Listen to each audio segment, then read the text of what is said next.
বিসমিল্লাহির রহমানির রহিম। আসসালামু আলাইকুম। আজকে আমি হিল্লি চিকেন রান্না করব। বাই দ্য ওয়ে, আমি মাহমুদা খানম, মাহমুদা ডাইন থেকে সবাইকে স্বাগতম। প্রায় 2.5 কেজি ওজনের একটা চিকেন নিয়েছি রান্না করার জন্য। চুলায় একটা হাঁড়ি বসিয়ে দিয়েছি, দিয়ে দিয়েছি তেল। তেল গরম হয়ে গেছে, দিয়ে দিচ্ছি পেঁয়াজ।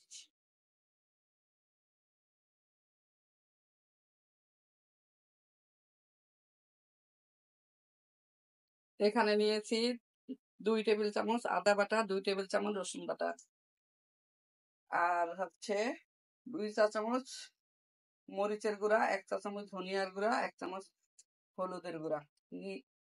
একটু পানি দিয়ে পেস্ট করে নিচ্ছি।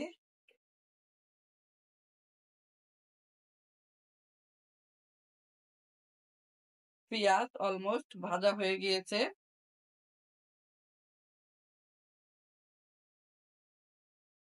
দিয়ে দিচ্ছি মশলা,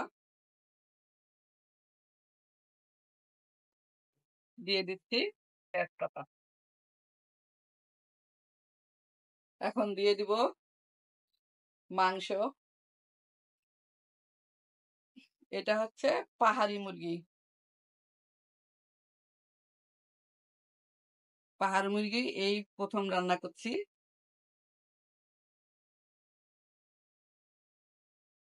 মুরগির মাংস এবং মশলা একসাথে কষিয়ে নিব।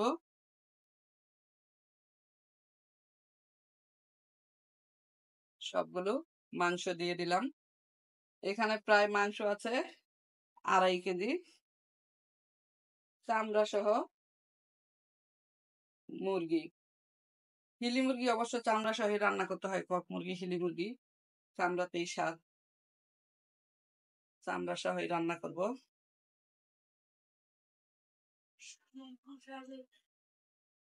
প্রায় 1.5 ঘন্টা মাংস কষিয়ে নিলাম। হিলি মুরগি অর্থাৎ পাহাড়ি মুরগি রান্না করতে একটু সময় বেশি লাগে। এই মুরগিগুলো হাড় মাংস শক্ত থাকে, গরুর গোশের মতো।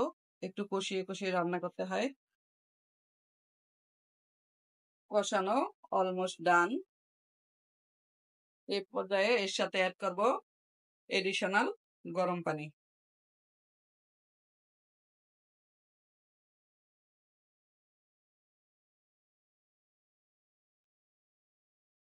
এখন এর সাথে অ্যাড করছি গরম মশলা, জিরা, এলাচ, দারচিনি, লবঙ্গ, গোলমরিচ পাটায় একসাথে বেটে নিয়েছি।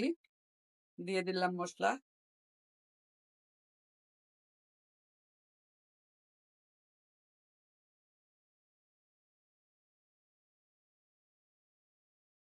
মাংস রান্না অলমোস্ট ডান। একটু ঝোল ঝোল করে রান্নাটা করলাম। সবাই খাওয়ার জন্য অপেক্ষা করছে। পরিবেশন করব গরম ভাতের সাথে।